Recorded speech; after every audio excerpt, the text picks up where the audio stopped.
আমরা আজকে তিনজন আইপিএসকে সাসপেন্ড করছি।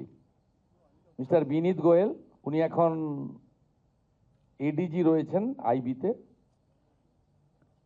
আর আরও দুজন আইপিএস, শ্রীমতী ইন্দিরা মুখার্জি এবং শ্রী অভিষেক গুপ্তা।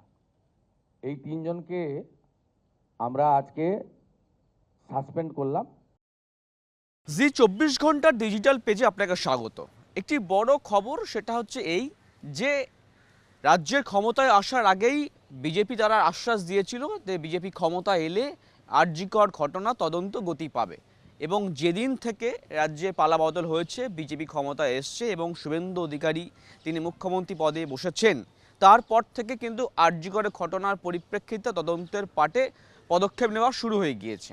আমরা দেখেছি 2-3জন আইপিএসকে সাসপেন্ড করা হয়েছে এবং গতকালকেই দুটো কমিটি করা হয়েছে। একটা হচ্ছে যে দুর্নীতি, একটা হচ্ছে মহিলাদের উপর নির্যাতন করা, যে তদন্ত করবে।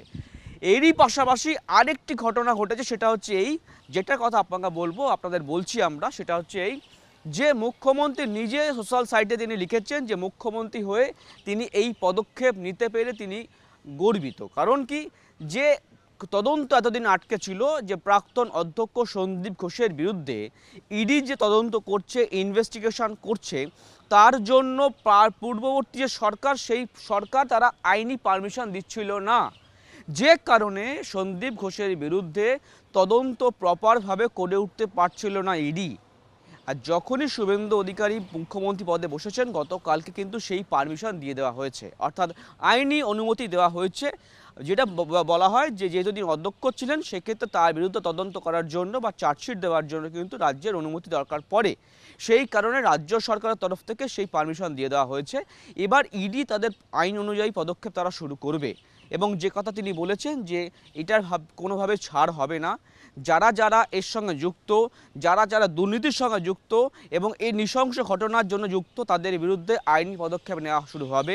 এবং সেই কথা তিনি বলেছিলেন, সেই কথা অনুযায়ী তিনি কাজ শুরু করে দিয়েছেন।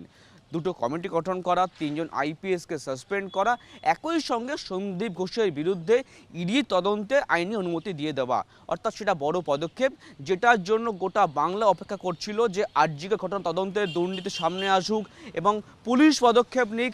সেই ঘটনাগুলি কিন্তু যে দাবি ছিল, সেই দাবির জন্য পূরণের জন্য আজকে মুখ্যমন্ত্রী তিনি এই পদক্ষেপ নিয়েছেন, যেটা কিন্তু তিনি আজকে সোশ্যাল সাইটে তিনি ব্যক্ত করেছেন, এবং তিনি বলছেন যে এটা আমি করতে পেরে ধন্য হয়েছি, কারণ এটা অনেক মানুষের ডিমান্ড ছিল, সেই অনুযায়ী আমরা পারমিশন দিয়েছি, দিয়ে তদন্ত শুরু করেছি ইডি, এবং ইডি পরবর্তী ক্ষেত্রে সেই আইনানুগ পদক্ষেপ নেবে। মনোজ স্বর্ণবংশ, জি 24 ঘন্টা, কলকাতা।